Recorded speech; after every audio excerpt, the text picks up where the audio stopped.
করে আটকাবো কাকিমাকে? যদি উনি আইভিএফ রিপোর্ট দেখে নেন তাহলে উনি তো জানতে পেরে যাবেন যে এই সন্তান। হে ভগবান, আমাকে সাহায্য করো। রিপোর্ট দেখার কি আছে? তোমার ডক্টরকে ফোন করে ওনাকে এখানেই ডেকে নিচ্ছি।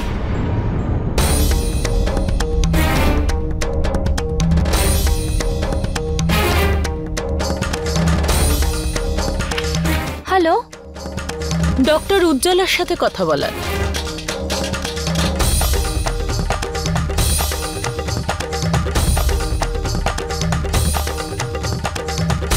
ডক্টরকে তো পেলাম না। এবারে তোমার চিন্তার কারণ কি করে জানবো আমি? তুমি নিজেই বলে দাও। আমি বলছি তো তোমাকে, জ্যোতি প্রেগনেন্ট আছে, খুশির কথা তাই তো?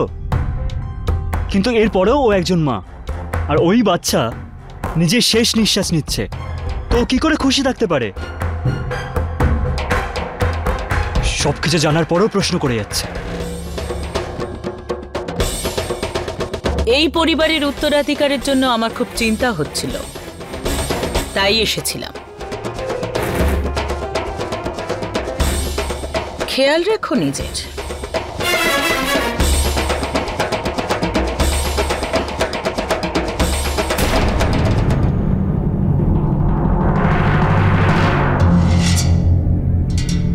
থ্যাঙ্কস কবির, তুমি সময় চলে এসেছিলে।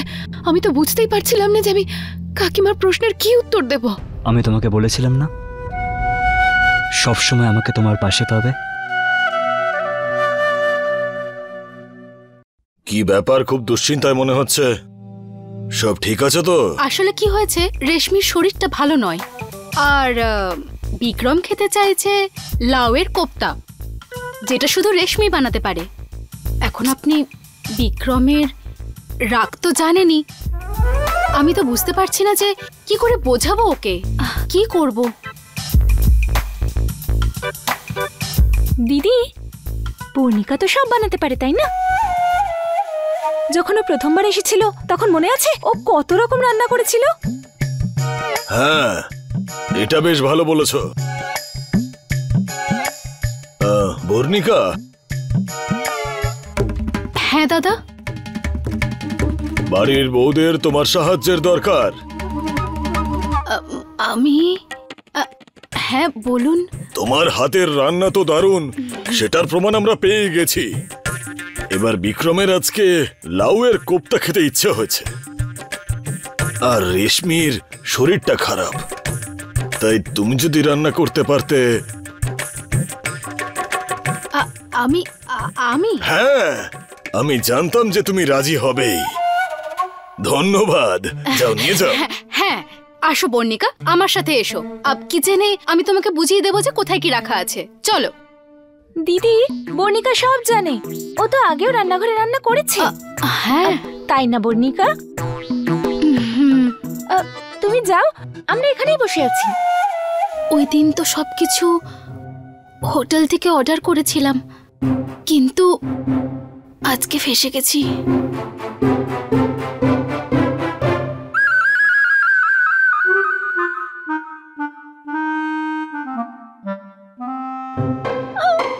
এবার হবে মজা।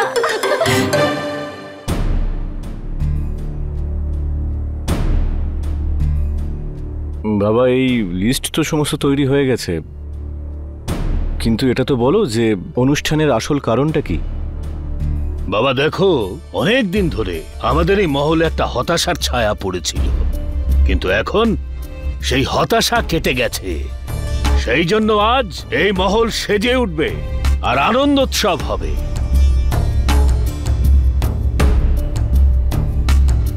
আমি সারা পৃথিবীকে জানাতে চাই যে আমি দাদু হতে চলেছি। এই সিসোডিয়া পরিবারে একজন উত্তরাধিকারী আসছে। উত্তরাধিকারী। নিজের উত্তরাধিকার আসছে বলে মেয়র সাহেবের মনের পরিবর্তন হয়ে গেছে দেখছি। কিন্তু মেয়র সাহেব, মন পরিবর্তন হলেও ভাগ্য পরিবর্তন হয় না।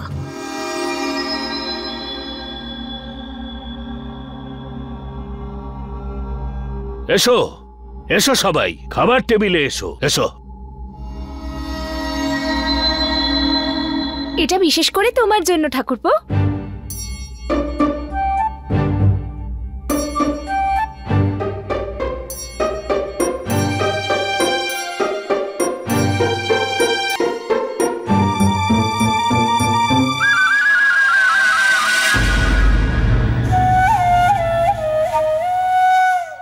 এটা রান্না হয়েছে, পোড়া রান্না। কে জানে কোন জন্মের প্রতিশোধ নিচ্ছে এই রেশমি। রান্নাটাও করতে জানে না। কোথায় ও? দেখে আনো ওকে। ঠাকুরপো, এটা রেশমি নয়, আমি বানিয়েছি। হতে পারে যে খাবারে কিছু ত্রুটি হয়েছে। তুমি মন খারাপ করো না, আমি তোমার জন্য আরেকবার খাবার বানিয়ে দিচ্ছি।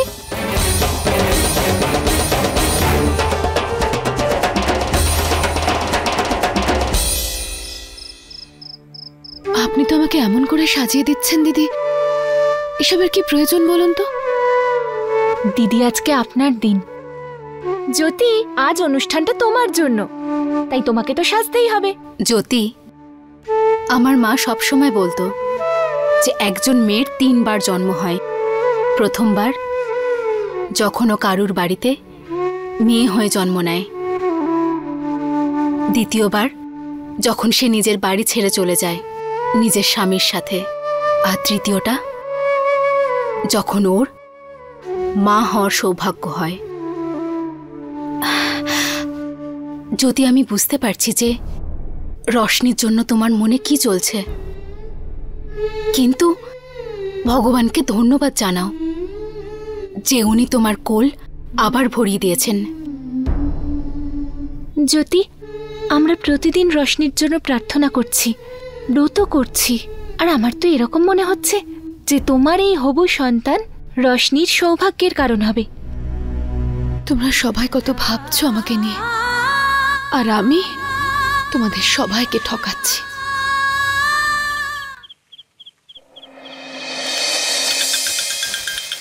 লেডিজ অ্যান্ড জেন্টলম্যান, সবাইকে নমস্কার। আপনাদের সবার মনে এইরকম একটা প্রশ্ন জেগেছে যে এই পার্টিটা কোন আনন্দে হচ্ছে। তাহলে আপনারা একটু ধৈর্য ধরুন, কারণ আর কয়েক মাস পরেই আমাদের এই সিসোদিয়া পরিবার তার উত্তরাধিকারীকে পাচ্ছে।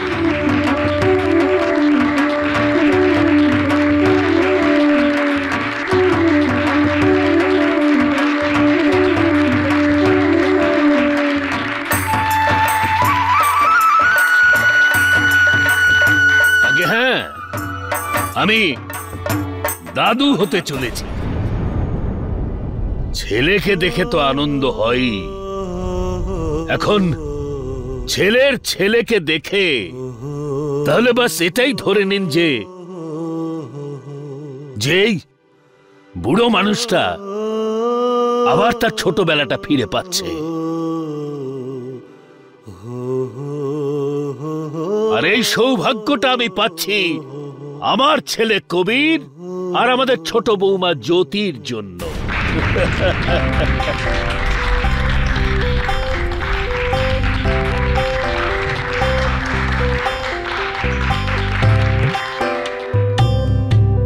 ছোট কুমার সাহেবের জন্য আপনাকে অনেক অনেক শুভেচ্ছা। আমি তোমাকে বলেছিলাম না মা, যে যদি জ্যোতি প্রেগনেন্ট হয়ে যায় তাহলে জেঠু ওকে মাথায় তুলে নাচবে। দেখো এবার সেটাই হলো। গ্রহণ লাগার আগে চাঁদও ঝলমল করে। একটু ভালো করে দেখ, চাঁদের মুখটা ফ্যাকাশে। যদি এটার কারণ জানতে পারতাম তাহলে আপনার ছেলে হলে কবির বাবুর মতো হবে।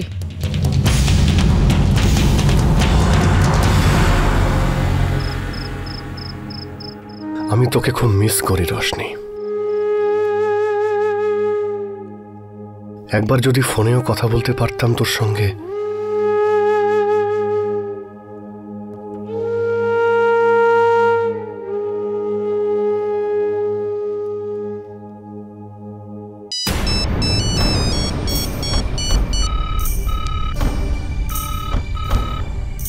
জ্যোতি আমার ফোন তুলছে না,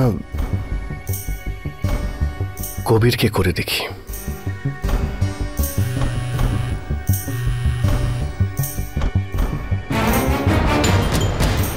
কবিরও ফোন তুলছে না, রশনির আবার কিছু।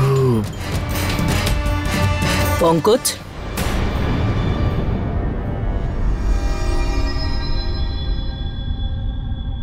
কোথায় যাচ্ছিস?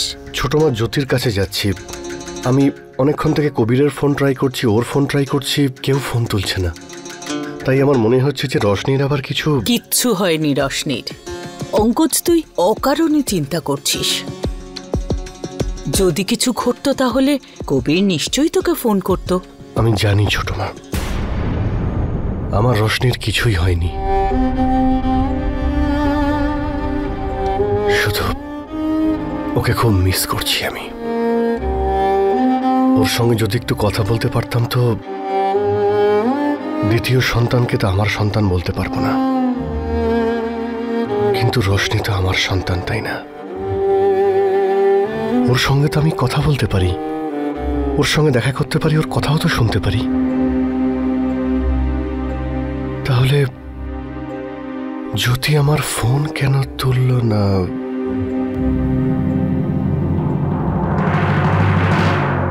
অনেক শুভেচ্ছা আপনাকে। Thank you. দেখবেন এবার আপনার নাতি আপনাকে নির্বাচনটাও জেতাবে আর চিফ মিনিস্টারও বানাবে। আরে না না মিস্টার সিং, এবার তো আমি রিটায়ার হয়ে শুধু আমার নাতির সঙ্গে খেলবো সারাদিন। রাজনীতিতে অনেক সময় দিয়েছি।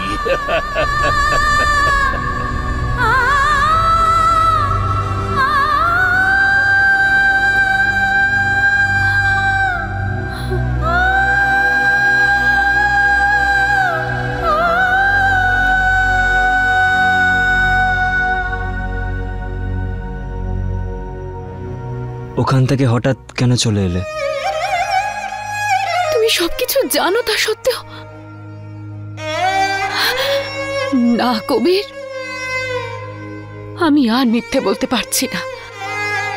তুমি দেখলে বাবা কত খুশি। উনি তো ভাবছেন যে এই সন্তান ওনার উত্তরাধিকারী, ওনার রক্ত। কি ভাববেন উনি যখন উনি সত্যিটা জানতে পারবেন? দেখো, বাবাকে আর এভাবে ঠকানোটা ঠিক হবে না। চলো আমরা সব সত্যিটা গিয়ে বলে না দিই। না জ্যোতি, এটা এখন আমাদের পরিবারের মধ্যে নেই। এই বাচ্চার ব্যাপারে তো ভাবো। এবার যদি আমরা ওনাদের বলেই দিই যে সত্যিটা কি, সমাজ ওটাকে কি বলবে? ওর বেঁচে থাকা মুশকিল হয়ে যাবে। কবির একদম ঠিক বলছে জ্যোতি। জ্যোতি, তুমি আর এখন কোনোভাবেই পিছিয়ে আসতে পারো না। একবার বাবার কথাটা ভাবো। এই সুখবরটাকে উনি নিজের সৌভাগ্য মনে করছেন। এই সত্যিটা জানলে ওনার সেই সৌভাগ্য অভিশাপে পরিণত হয়ে যাবে। এখন এই কথা এই পরিবারের মধ্যে হাতে আছে। তুমি এই সিদ্ধান্তটা মেনে নাও, ঠিক আছে? এত চিন্তা করিস না পঙ্কজ, এখানে বস।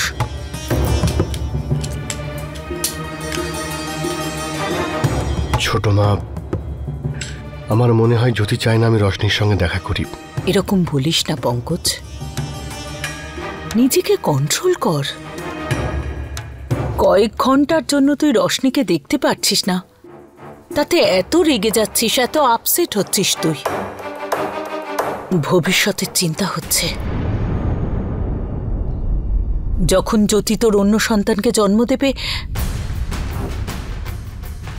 পঙ্কজ, ওর ওপর তো তোর কোনো অধিকারই নেই। তখন কি করবি? সামলা নিজেকে বাবা। অনেক কিছু সহ্য করতে হবে পঙ্কজ তোকে। তোর মনকে শক্ত কর, তোর মেয়ের জন্য, রশনির জীবনের জন্য।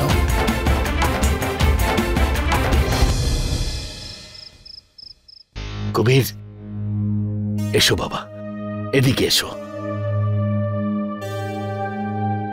আজ তোমাকে আমি কিছু দিতে চাই। এই লকেটটা, এটা আমার বাবা আমাকে তখন দিয়েছিল যখন তুমি জন্মেছিলে।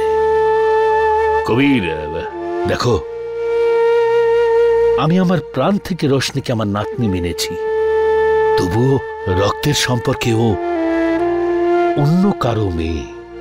আমার কথায় তুমি আঘাত পেও না, তুমি আমার কথাটা বুঝতে চেষ্টা করো। এই লকেটটা আমাদের বংশেরই সন্তান তোমার ছেলেকে দিতে চাই। এটা আমাদের বংশের চিহ্ন। নাও, এটা নাও, রাখো, তোমার কাছে রাখো। আর এটা তুমি তোমার ছেলেকে নিজের হাতে পরাবে, যেরকম আমার বাবা আমাকে আর আমি তোমাকে পড়িয়েছিলাম। সিসোডিয়া বংশের এই ধারাকে তুমি আরো এগিয়ে নিয়ে যাবে।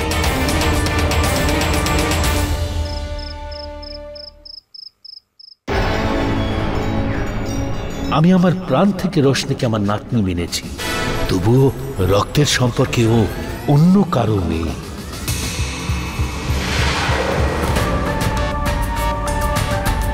কয়েক ঘন্টার জন্য তুই রোশনিকে দেখতে পাচ্ছিস না, তাতে এত রেগে যাচ্ছিস, এত আপসেট হচ্ছিস, তুই ভবিষ্যতের চিন্তা হচ্ছে। যখন জ্যোতি তোর অন্য সন্তানকে জন্ম দেবে, পঙ্কজ ওর ওপর তো তোর কোনো অধিকারই নেই, তখন কি করবি?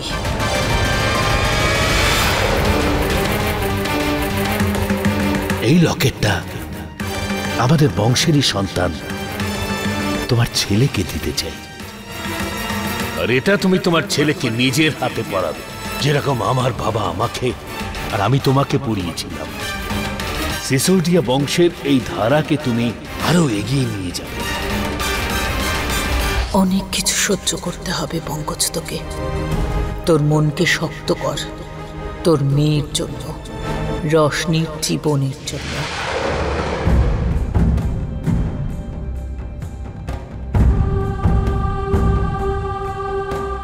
পঙ্কজ আর জ্যোতির বাচ্চা এই পৃথিবীতে আমার নাম নিয়ে আসবে,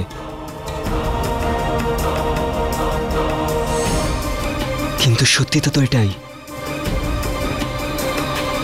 যে ওর মধ্যে পঙ্কজের বাচ্চা আছে।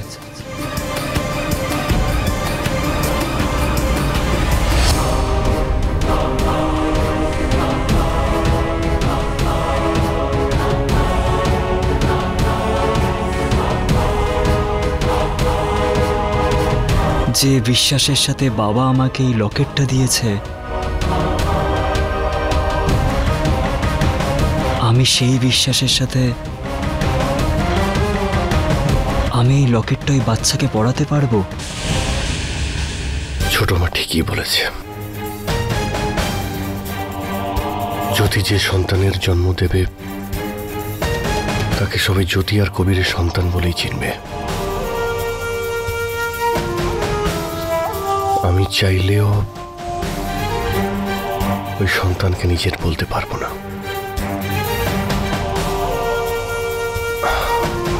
ও কখনো জানতেই পারবে না যে আমি ওর বাবা।